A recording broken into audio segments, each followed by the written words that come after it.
We're here with Eduardo Vilaro, the Artistic Director of Ballet Hispanico, and we're getting ready to talk to you about your upcoming season at the Joyce. Yes. Well, bienvenido. Welcome to Ballet Hispanico. Oh, thank you. Thank you. This is my first time here. This is a great building. Isn't it great? It's wonderful because we started first with two carriage houses back in 1970 something. The company started in 1970, but the carriage houses came a few years later. And then just recently, as 5 years ago, they built this gorgeous facility, which is a tower that we share with a private grammar school. You know, I was walking up the street and being a New Yorker, I've seen this neighborhood change over the last 15, 20 some odd years. So you're so fortunate. You're really now in the Upper West Side. We are. I mean, I danced in Ballet Hispanico back in the day. I won't give any dates out. Back when I was a dancer at Ballet Hispanico, the carriage house was still a working stable. And it was so much fun because, you know, you had to tiptoe and dance here and tiptoe through the streets as well. But it was so beautiful, so full of so many people speaking Spanish, the horses. And it's changed so much. But I feel that we're still the heart of the neighborhood.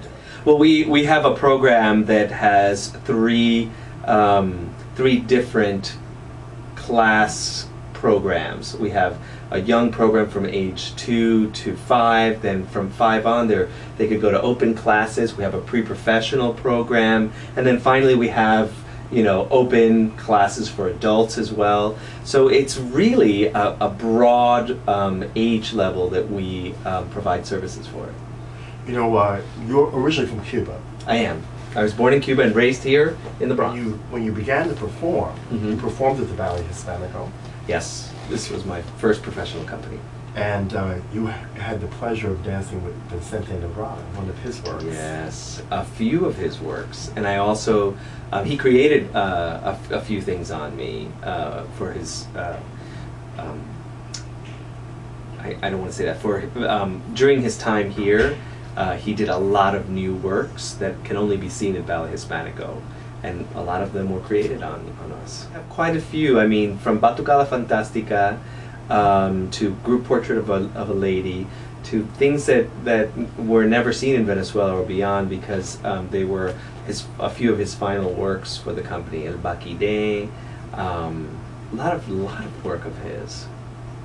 So I'm anticipating the season because you're going to be doing a lot of things that are very broad range of work.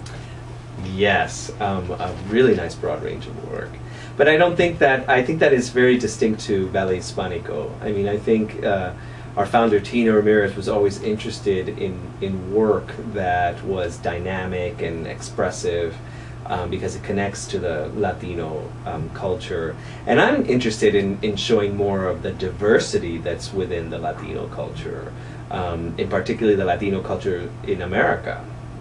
And we have such a fusion that it's important to show. That is why our program starts off with something very similar to the beginnings of Ballet Hispanico. Ballet Hispanico started with a group of young students who Tina trained in flamenco and did a lot of flamenco work. And then it developed later on into more of a contemporary, to finally what you have today.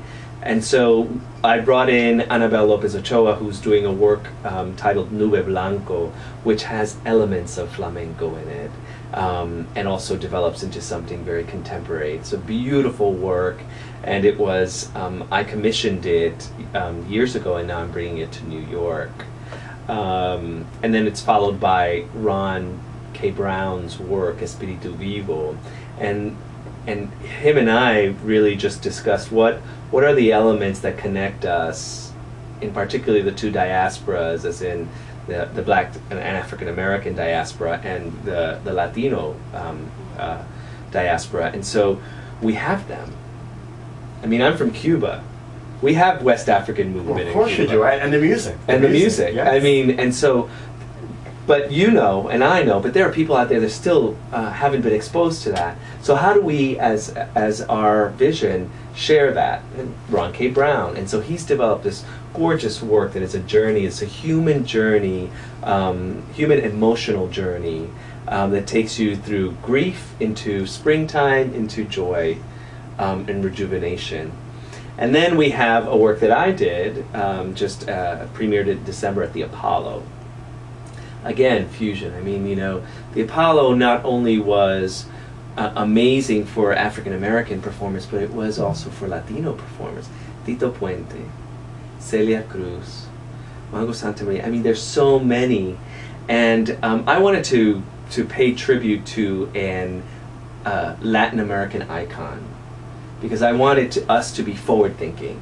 Stop looking at the past, stop looking at Spain all the time, although we will look at that. But it's, who are the new icons? And Celia is one for me. Right. And so I developed a work that pays homage to her music